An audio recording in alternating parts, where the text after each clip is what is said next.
Alhamdulillah wassalatu wassalamu ala Rasulillah Sayyidina wa maulana Muhammad ibni Abdillah wa ala alihi wa sahbihi wa man tabi'ahu wa mawalah. Bapak-bapak, ibu-ibu, hadirin hadirat jamaah fardu isya yang dilanjutkan dengan tarawih dan witir, insyaallah kita semua dimuliakan Allah Subhanahu wa taala. Amin ya rabbal alamin. Tema kita pada malam hari ini adalah 5 amalan di akhir Ramadan. Amalan yang pertama, taharru lailatul qadri fil ashril awakhir min Ramadan. Carilah Lailatul Qadar di 10 terakhir Ramadan. Malam ini malam ke-21. Ramadan itu dua kemungkinan, 29 atau 30. Kalau kebetulan tanggal 29 sore nampak anak bulan hilal Syawal, berarti 29 malam. Berarti 9 malam lagi tinggal dengan malam ini. Kalau kebetulan tanggal 29 itu tidak nampak anak bulan, fa in ghubbiya alaikum, kalau tertutup awan, fa akmilu, fa'atimmu, sempurnakanlah Sya'ban, sempurnakanlah Ramadan, salasina yauman, 30 hari 30 malam. Jadi hanya tinggal dua kemungkinan, 9 malam lagi dengan malam ini atau 10 malam. Jadi amal yang pertama di 10 terakhir ini adalah amal mencari. Tentu orang mencari itu dia selektif. Orang mencari itu serius, karena dia mencari namanya, bukan menunggu. Beda antara orang menunggu rezeki dengan mencari rezeki. Beda antara orang menunggu orang dengan mencari orang. Maka betul-betul dicari Lailatul Qadar ini. Bagaimana cara mencarinya? Maka dihidupkan malam-malam Lailatul Qadar. Nabi Muhammad SAW kalau sudah sampai 10 terakhir Ramadan, aiqaza ahlahu, dibangunkannya keluarganya, istrinya, anaknya untuk bangun malam. Wasyadda mi'zarahu, diikatnya kainnya. Makna mengikat kain kuat itu artinya khusyuk, lebih fokus kepada ibadah dibandingkan 20 malam yang sudah berlalu. Jadi memang 10 terakhir ini memang betul-betul yang selama ini tidurnya banyak, maka 10 terakhir malam ini dikurangi karena lebih banyak beribadah. Ibadah-ibadah malam itu nanti akan kita kaji pada poin yang kedua. Lalu yang dimaksud dengan malam itu mana? Malam itu biasanya dari mulai tenggelamnya matahari, terbitnya syafaq ahmar, tanda merah di ufuk barat, azan maghrib. Tapi yang dimaksud dengan malam Lailatul Qadar itu adalah dari mulai penghitungannya setelah Isya. Jadi kalau kita hitung Isya di Sumatera ini jam 8, 9, 10, 11, 12, 1, 2, 3, 4, 5. Jadi kalau diumpamakan jam 5 azan selama 9 jam. Maka 9 jam itulah yang diisi dengan qiyamul lail. Maka dicarilah 9 jam. Maka kata Allah Ta'ala dalam Al-Quran, salamun hiya hatta matla'il fajr. Jadi garis finishnya salamun hiya, selamat dia malam itu, hatta matla'il fajr, sampai waktu terbit fajar. Yang dimaksud terbit fajar adalah azan subuh.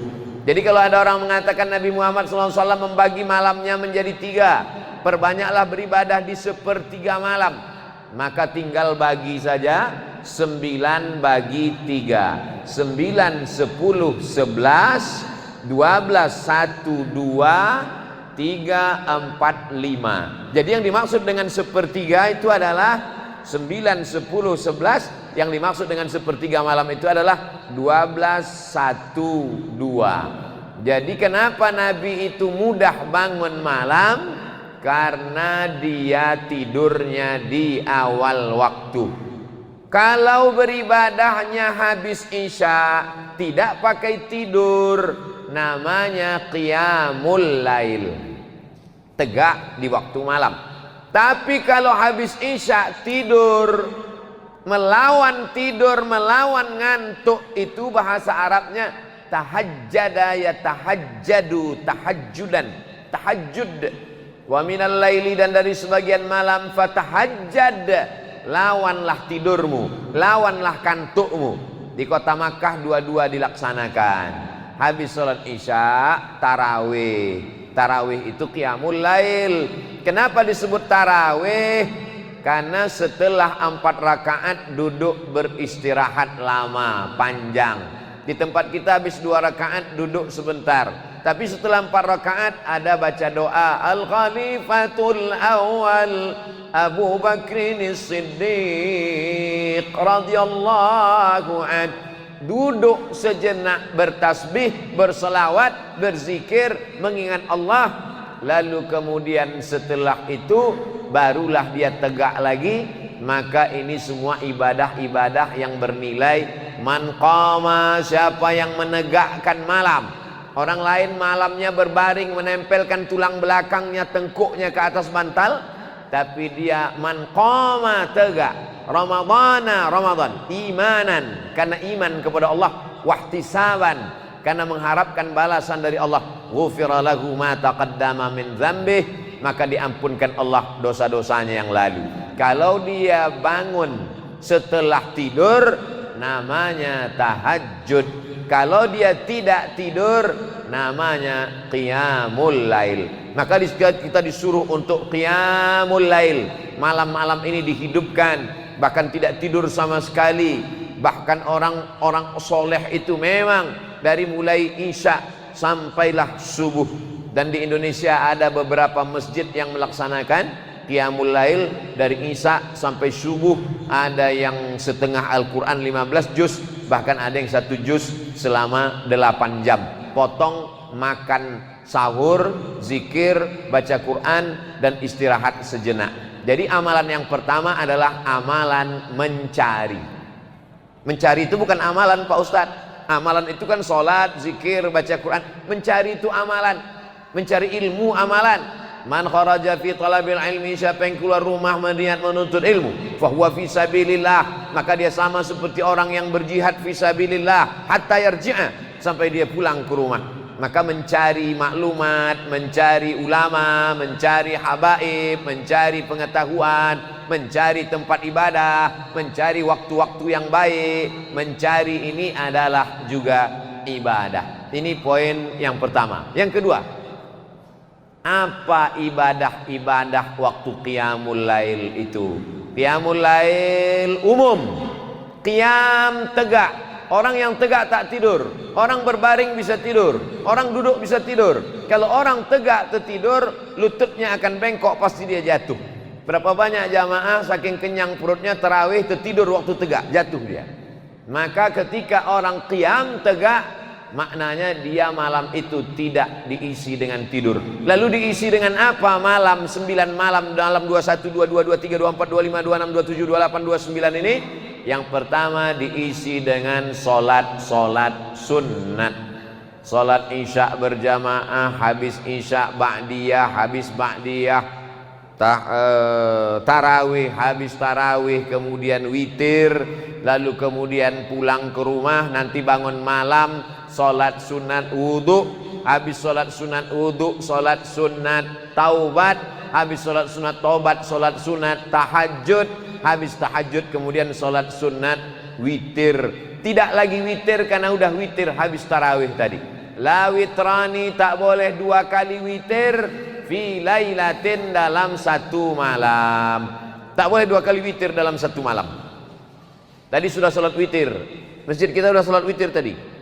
Nanti bangun malam hanya solat tahajud saja, tidak ditutup lagi dengan witir. La witrani, tak boleh 2 kali witir dalam 1 malam.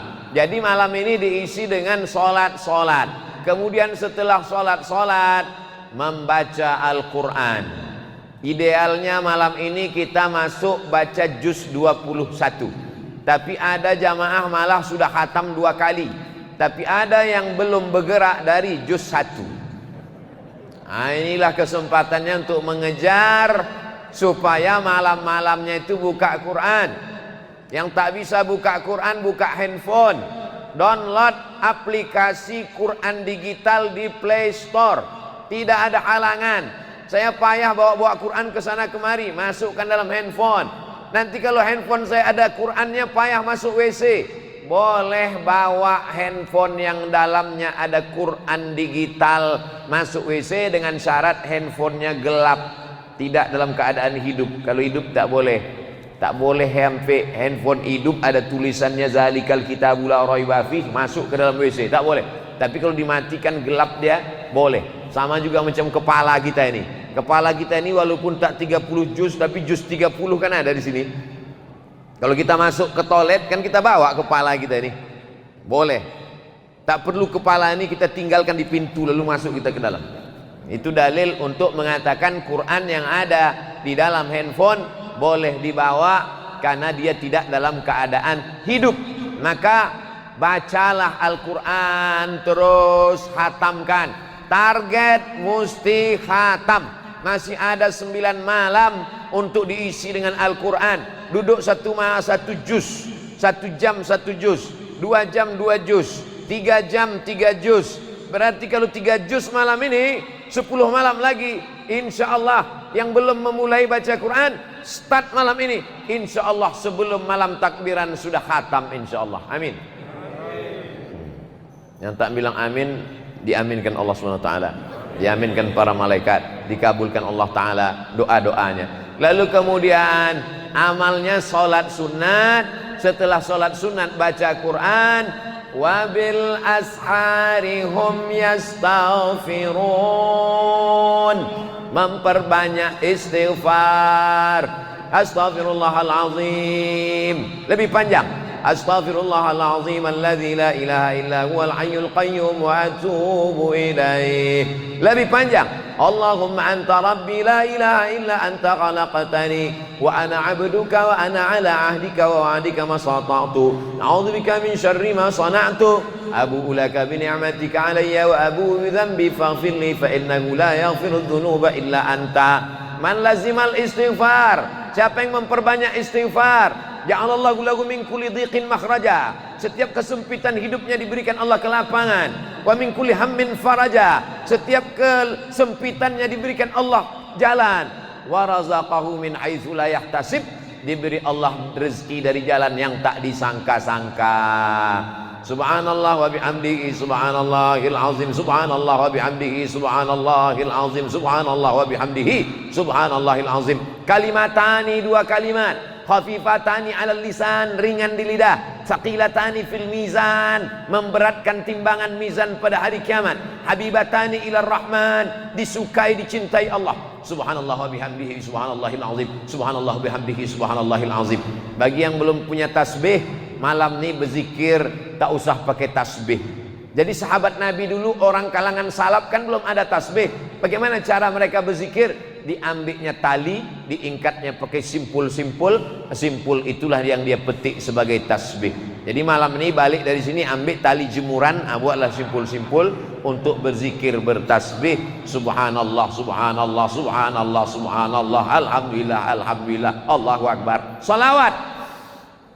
Man shalla alayya salatan, siapa yang berselawat kepadaku 1 kali, sallallahu alaihi biha asyra, Allah balas 10 kebaikan. Wa huttan anhu asyara sayyiat, ditutupi 10 kesalahan. Wa rufi'at lahu asyara darajat, dinaikkan 10 tingkatan darajat kemuliaan. Maka banyak-banyak selawat. Allahumma salli ala sayyidina Muhammad wa ala ali sayyidina Muhammad. Allahumma salli ala sayyidina Muhammad wa ala ali sayyidina Muhammad. Allahumma salli ala sayyidina Muhammad wa ala ali sayyidina Muhammad. Banyak betul zikir-zikirnya Pak Ustadz. Pilih mana yang paling suka. Saya paling suka selawat, amalkan selawat banyak-banyak. Saya paling suka tasbih, tasbih banyak-banyak. Saya paling suka la ilaha illallah, la ilaha illallah banyak-banyak. Kalau Ustadz sendiri, apa yang Ustadz amalkan? Menjelang azan subuh, istighfar 100, selawat 100, la ilaha illallah 100. Mana tasbih Ustadz? Ada di hotel, tak saya bawa. Kalau tidak pakai tasbih, macam mana cara ngitungnya? Sekali genggam 20. 1, 2, 3, 4, 5, 6, 7, 8, 9, 10, 11, 12, 13, 14, 15, 16, 17, 18, 19, 20. Jadi setiap sekali genggam 20. La ilaha illallah, la ilaha illallah, la ilaha illallah, la ilaha illallah, la ilaha illallah, la ilaha illallah, la ilaha illallah, la ilaha illallah, la ilaha illallah, la ilaha illallah, la ilaha illallah, la ilaha illallah, la ilaha illallah, la ilaha illallah, la ilaha illallah, la ilaha illallah, la ilaha illallah, la ilaha illallah, la ilaha illallah, la ilaha illallah. 20. 20, 20, 20, 20, 100. Tapi betul-betul 100, jangan pula 20, 20, 20. Lalu kemudian diantara yang paling afdal diantara amalan ini mana?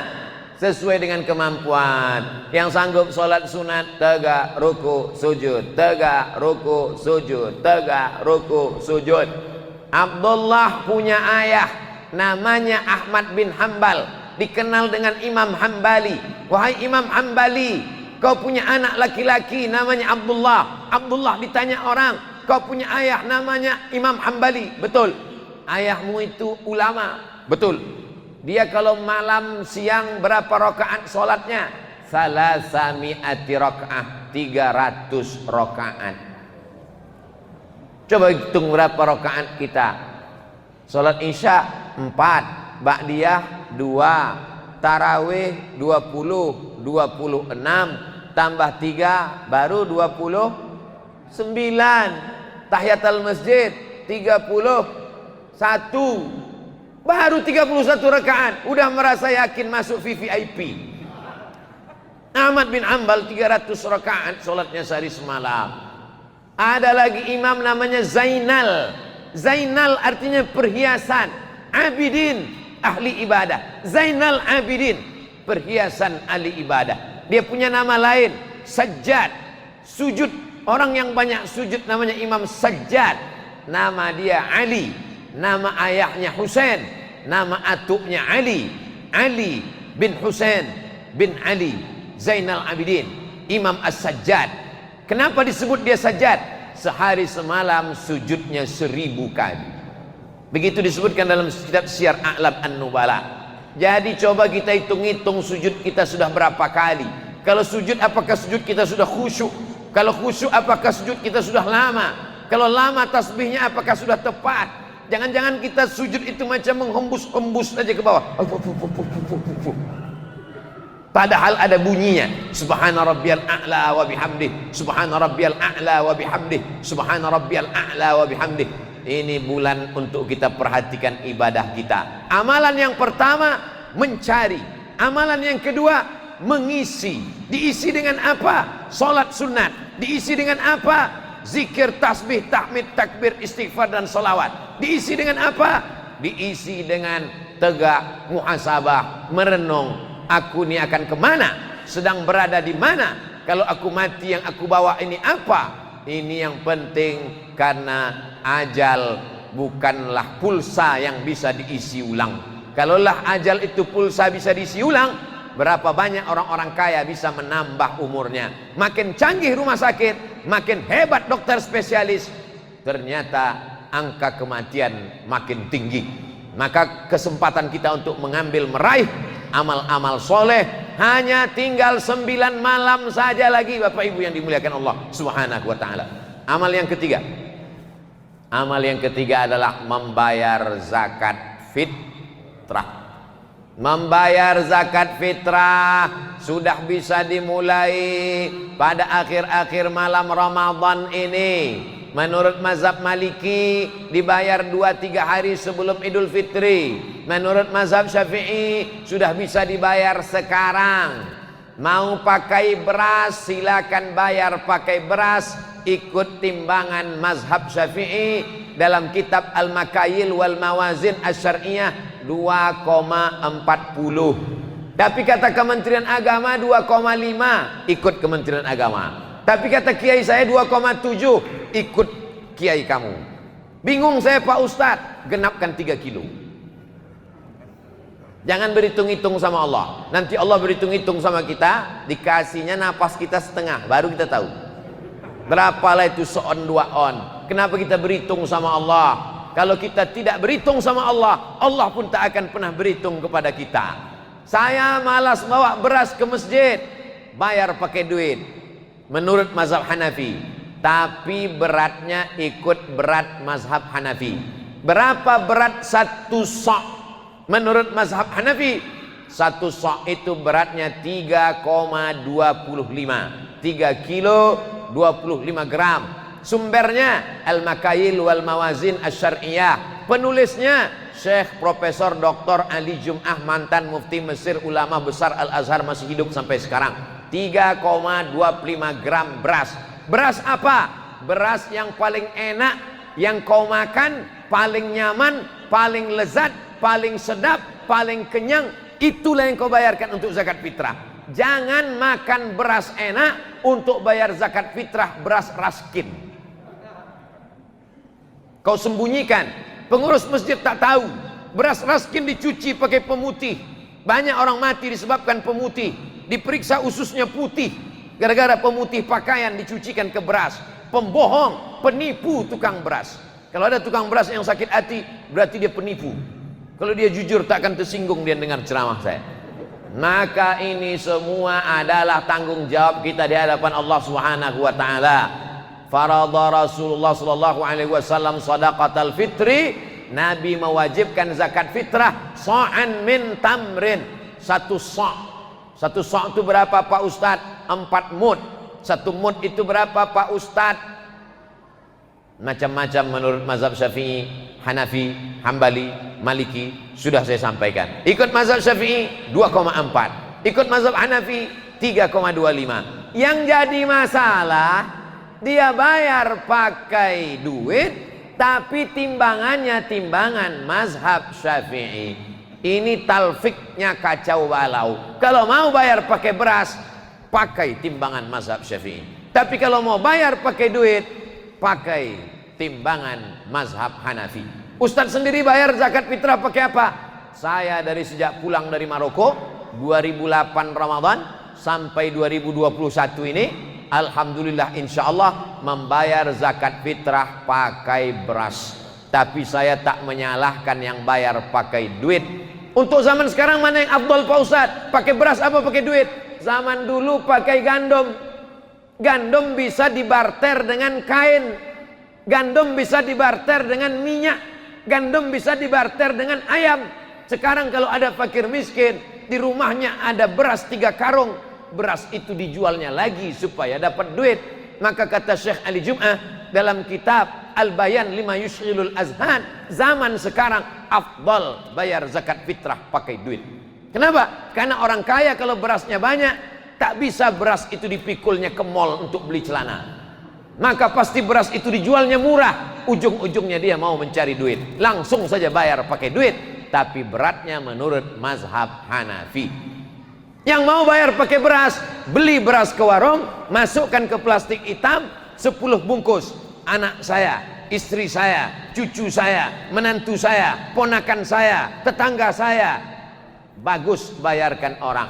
Jangan bawa duit dari rumah, tidak mau membungkus beras, tidak mau beli beras, tidak mau bawa beras dari rumah, bawa duit sampai ke masjid baru beli beras. Berasnya cuma setumpuk sebungkus. Aku beli beras ini dengan harga 25.000 tunai. Aku bayarkan untuk aku tunai. Aku beli lagi tunai. Untuk biniku tunai. Ku beli lagi tunai. Untuk anakku tunai. Untuk anakku tunai. Cucuku tunai. Menantuku tunai. Lama-lama koyak. Habis. Kalau beras sudah kau bayarkan zakat fitrah, maka pemilik beras ini berarti 8 asnaf.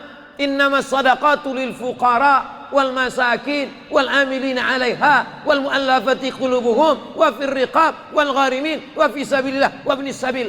Berarti pemilik beras ini 8 asnaf. Mana bisa kau beli beras ini dari amil? Amil bukan pemilik beras. Berarti jual belinya batal. Kalau jual belinya batal, berarti zakat fitrahnya batal. Lalu bagaimana dengan zakat fitrah kami tahun-tahun lalu? Apa boleh buat? Banyak-banyak istighfar lah. Tahun ini jangan dibuat lagi. Kalau mau bayar pakai zakat fitrah, pergi ke warung, beli beras, masukkan ke plastik. Berapa di rumah? Suami, istri, anak, cucu, menantu, 5 bungkus. Bayarkan. Tidak mau bayar pakai beras, bawa duit. Bayar pakai duit. Ini tentang masalah zakat fitrah. Membayar zakat fitrah ini waktunya dua. Ada namanya waktul jawaz, ada namanya waktul wujub. Waktul jawaz boleh membayar zakat fitrah sekarang. Pembayaran zakat fitrah sudah dibuka, boleh sekarang. Tapi ada namanya waktul wujub, waktu wajib. Kapan wajib membayar zakat fitrah? Petang malam Idul Fitri, tenggelam matahari Ramadan petang, terbit hilal Syawal, azan maghrib, itulah waktu wajib membayar zakat fitrah. Sampai kapan? Sampai khotib naik mimbar. Jadi kalau petang maghrib di Palembang jam 6, besok khotib naik mimbar jam 7, jam 6 ke jam 6 12, tambah jam 7 1 jam, berarti wajib membayar zakat fitrah selama, tak nyambung ceramah. Kalau tenggelam matahari di Palembang azan maghrib jam 6, besok khotib naik mimbar jam 7, berarti wajib membayar zakat fitrah selama 13 jam. Waktu membayar wajib zakat fitrah. Siapa saja yang hidup selama 13 jam wajib membayar zakat fitrah. Jadi siapa yang tak mau bayar zakat fitrah, meninggallah jam 5.30. Siapa saja yang hidup selama 13 jam itu, maka dia wajib membayar zakat fitrah. Anak dalam kandungan, ibu mengandung 9 bulan 9 hari kurang 12 jam. Apakah anak yang dikandung ini wajib dibayarkan zakat fitrahnya? Tidak, selama dia tak keluar selama 13 jam.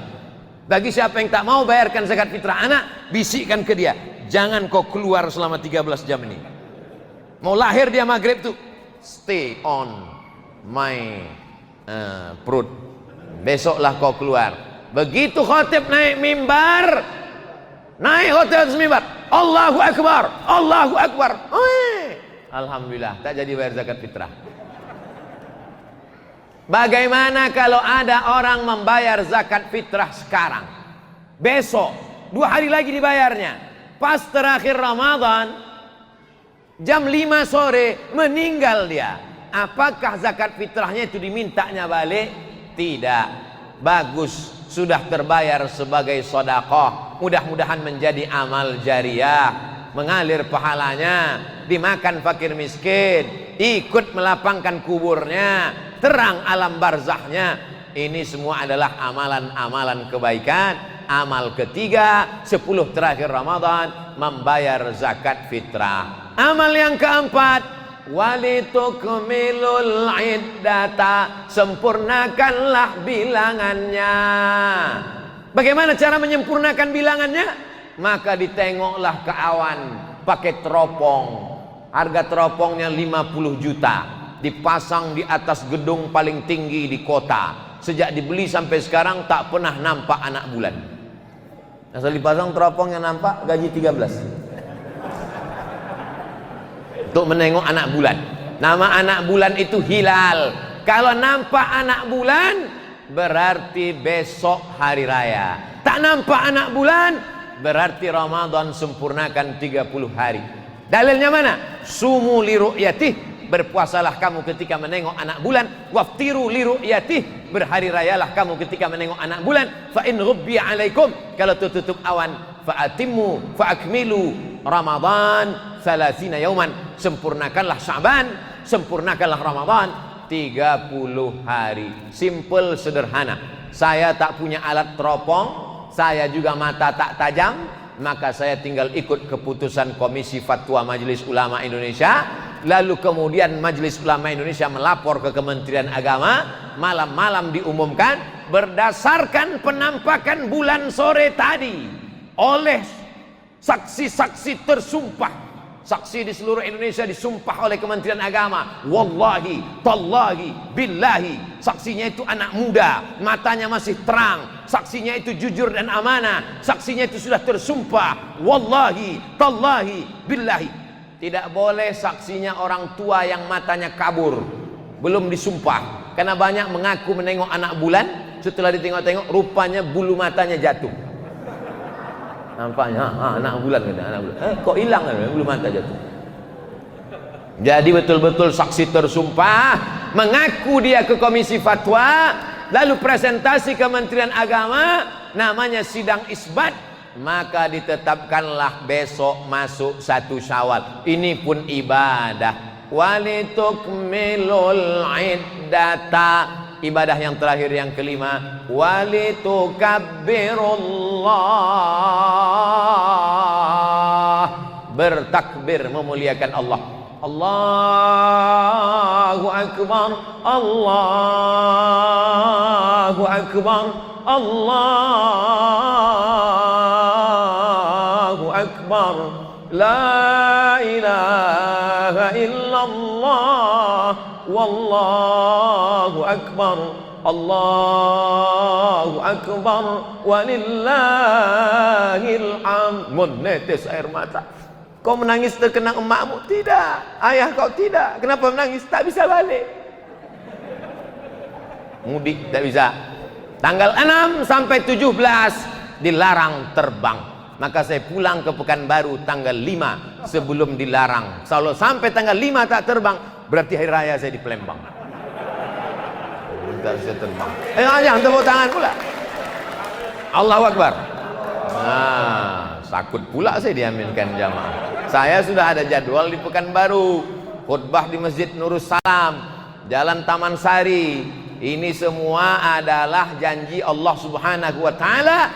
Kalau kita tunaikan janji, maka Allah berikan janji dia. Dan Allah tidak pernah ingkar janji. Innaka la tukhliful. Kalau pemerintah mengatakan jangan ramai-ramai, nanti kerumunan, ada Covid, jangan takbir. Takbir aja di rumah. Jangan kita bayangkan takbir itu mesti di masjid. Di rumah, ibu sambil membersihkan toples tempat kue. Allahu Akbar, Allahu Akbar, Allahu Akbar. Jangan sampai tak bertakbir, ibu. Jangan sampai tak bertakbir malam. Mengagungkan Allah. Kenapa takbir? Menghilang kesedihan. Terbayang wajah emak sedih, Allahu Akbar. Terbayang wajah ayah sedih, Allahu Akbar. Terbayang baju baru tak jadi dibeli, Allahu Akbar. Bertakbirlah malam Idul Fitri. Itulah 5 amalan-amalan yang kita laksanakan selama 9 atau 10 malam. Kalau 10 hari lagi, berarti hari raya tanggal 13. Kalau 9 hari lagi, berarti hari raya tanggal 12. Biarkan bulan bicara. Menunggu anak bulan. Kalau bulannya sabit, namanya hilal. Kalau bulannya bulat, namanya badar. Tala'al alaina.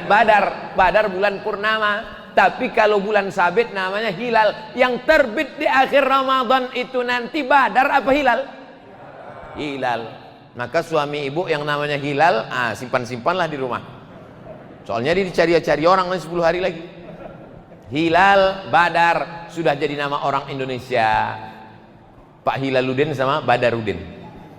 Bapak Ibu yang dimuliakan Allah Subhanahu wa taala, sudah kusampaikan semuanya 5 ibadah ini.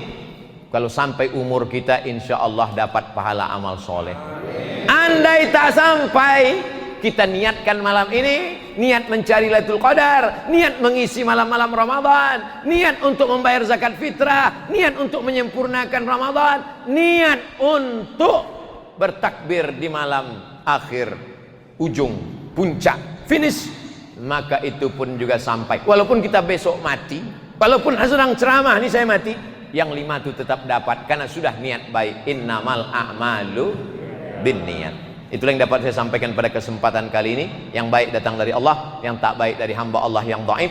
40 menit kita bersama dari jam 8 sampai jam 8.45. Mudah-mudahan menjadi amal soleh, dapat menjadi bekal menghadap Allah. Ala hazihin niyah, al-Fatihah.